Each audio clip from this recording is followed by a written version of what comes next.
لائیں کہیں کہ ہمارا رب اللہ ہے، پھر اس پر جم جائیں۔ ان پر فرشتوں کا نزول ہوتا ہے، نہ کوئی غم کرو نہ خوف، خوشیاں مناؤ جنت کی جس کا تم سے وعدہ کیا گیا تھا۔ اللہ کی ربوبیت پر اطمینان جب انسان کو ہو جاتا، میرا رب اللہ ہے، ربی اللہ، انسان کے لیے نہ کوئی کھٹکا، نہ کوئی خطرہ، نہ کوئی خوف، نہ کوئی حزن۔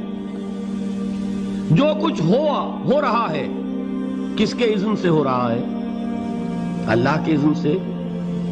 اللہ کے اذن کے بغیر پتا تک نہیں ہلتا۔ یہ کوئی اندھا بہرا مادہ نہیں ہے جس سے مجھے کوئی خوف ہو۔ اندھا بھینسا چلا آ رہا ہو اس سے تو ڈرنے کا ہر انسان کو ڈرنا چاہیے، نہ معلوم کس کو ٹکر مار دے۔ لیکن نہیں، اس کائنات کو چلانے والا ایک سمیع و بصیر خدا ہے، وہ جو میرا دوست ہے، میرا ولی ہے۔ اللہ ولی الذین آمنوا یخرجہم من الظلمات الی النور۔ اللہ اہل ایمان کا ولی ہے، ساتھی ہے، پشت پناہ ہے، مددگار ہے، حمایتی ہے۔ بتائیے جسے یقین ہو جائے کہ اللہ میرا مددگار، اللہ میرا محافظ، اللہ میرا پشت پناہ، اللہ میرا حمایتی، اس کے لیے کوئی خوف ہوگا؟ اس سے کوئی ڈر ہوگا؟ میں مثال دیا کرتا ہوں ایک بہت سادہ، پنجاب کے دیہات کی۔ تو بڑا چودھری ہے اور کوئی غریب کسان ہے۔ اس غریب کسان کے جانوروں کو ہر وقت اندیشہ ہوگا چوری کا، کوئی میری بھینس کھول کر نہ لے جائے، کوئی میرا بیل کھول کر نہ لے جائے۔ لیکن جس کے بارے میں یہ سب کو معلوم ہو کہ وہ جو بڑا چودھری ہے وہ اس کا دوست ہے، اس کی بچیا کو کوئی خوف ہوگا؟ اس کی بھینس پر کوئی ہاتھ ڈالے گا؟ اسے کوئی اندیشہ ہوگا؟ نہیں۔ کیوں؟ کہ وہ بڑا چودھری، بڑا اس کا یہاں کا سردار، جاگیردار، سب کو معلوم ہے وہ میرا دوست ہے، کوئی میرے خلاف اقدام نہیں کر سکتا۔ اس دنیا میں یہ چھوٹی سی بات اگر آپ کے دلی اطمینان اور سکون کا باعث بن سکتی ہے تو ذرا تصور کیجئے۔ میں لفظ تصور استعمال کروں گا صرف اس لیے کہ اس کا ہم جس کو کہتے ہیں ادراک اور شعور کر نہیں سکتے، اگر کے ساتھ کر سکتے۔ اگر یقین ہو کہ اللہ میرا مددگار اور یقین ہو کہ اللہ ہر آن میرے ساتھ ہے، پھر کوئی خوف؟ کس کا خوف؟ کوئی شے اللہ سے بالاتر ہے؟ کوئی قوت اس سے زیادہ طاقتور ہے؟ کوئی اس کے ارادے کو بدلنے والا ہے؟ کوئی اس کی مشیت کے آڑے آنے والا ہے؟ یہی بات ہے جو حضور نے فرمائی۔ یہ ایمان کا حاصل ہے لب لباب، کہ دیکھو اچھی طرح اس بات کو ذہن نشین کر لو، اگر تمام انسان مل کر تمہیں کوئی نقصان پہنچانا چاہے نہیں پہنچا سکتے، مگر جو کچھ اللہ نے لکھ دیا ہو، اور تمام انسان مل کر تمہیں کوئی نفع پہنچانا چاہے نہیں پہنچا سکتے، مگر وہ شے جو اللہ نے طے کر دی۔ آپ پھر میں کہوں گا ذرا طاری کیجئے، اسے فرض کیجئے، اسے سوچئے۔ اگر اس حدیث پر ہمارا دل ٹھکا ہوا ہو تو کسی سے ڈر ہوگا؟ یہ مجھے نقصان نہ پہنچا دے، یہ میری رپورٹ خراب نہ کر دے، یہ میری انکریمنٹ نہ رکوا دے، یہ میرا یہ نہ بگاڑ دے، یہ میرے یہ نقصان نہ پہنچا دے۔ اس کا ڈر، اس کا ڈر، اس کا خوف، اس کی خوشامد، اس کے لیے جا کر طرح طرح سے اپنی عزت نفس کو ذلیل کروانا اس کے سامنے، یہ سب کچھ کیوں کرتا ہے انسان؟ جب سمجھتا ہے کہ اس کے ہاتھ میں میرا کوئی نفع ہے، اس کے ہاتھ میں میرے لیے کوئی ضرر ہے، یہ مجھے کوئی غضب پہنچا سکتا ہے، یہ مجھے کوئی نقصان پہنچا سکتا ہے، یہ میرا کوئی کام بنا سکتا ہے، یہ میری کوئی ضرورت پوری کر سکتا ہے۔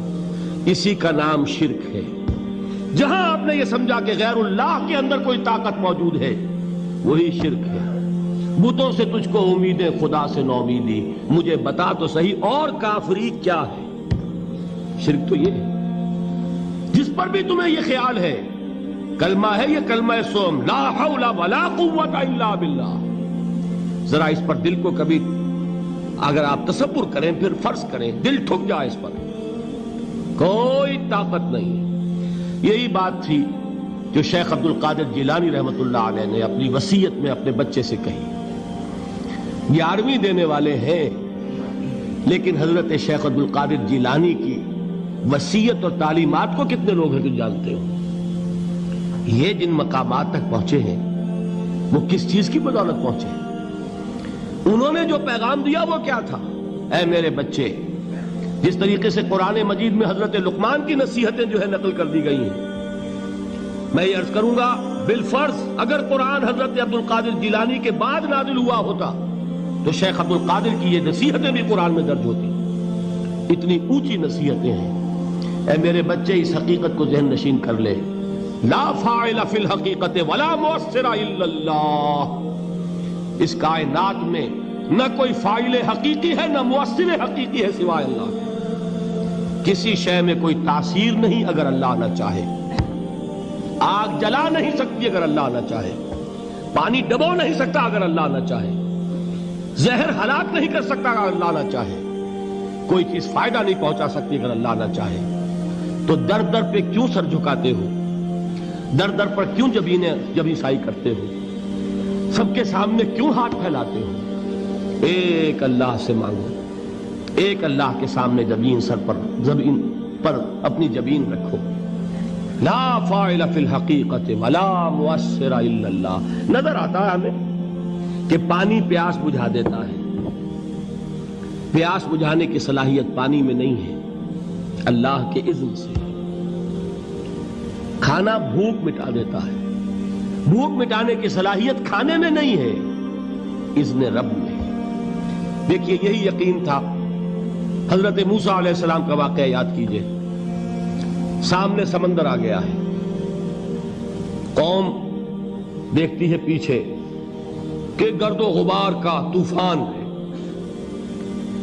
معلوم ہوا کہ فرعون اپنے لشکر سمیت آ گیا ہے. لشکر جب چلتا تھا تیز رفتاری کے ساتھ تو گرد و غبار کا جو طوفان اٹھتا تھا اس کا تصور کیجئے. اور لمحہ بلمحہ وہ قریب آ رہا ہے. پوری قوم نے کیا کہا؟ اے موسیٰ انا لمدرکون. اے موسیٰ ہم کو پکڑے گئے. قرآن مجید نے تو یہاں وہ باتیں نہیں لکھی ہیں، لیکن تورات میں یہ درج ہے کہ بنی اسرائیل جھگڑنے لگے، دست و گریبان ہو گئے موسیٰ کے ساتھ.